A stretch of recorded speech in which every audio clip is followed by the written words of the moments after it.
You ask Tiger to calculate. This deals with linear inequalities with one unknown.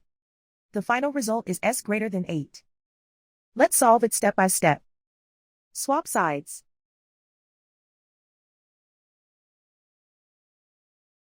Group all constants on the right side of the inequality. Subtract 10 from both sides.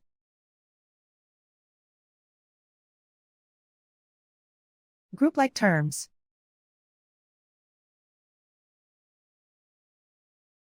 Simplify the arithmetic.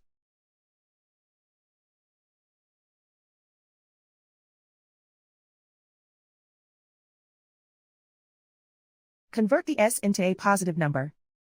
Multiply both sides by -1. Whenever you multiply or divide by a negative, reverse the inequality sign.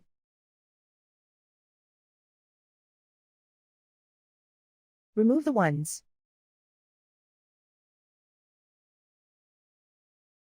Simplify the arithmetic.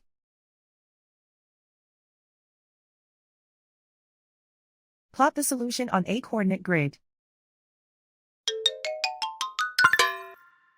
And so the final result is s greater than 8.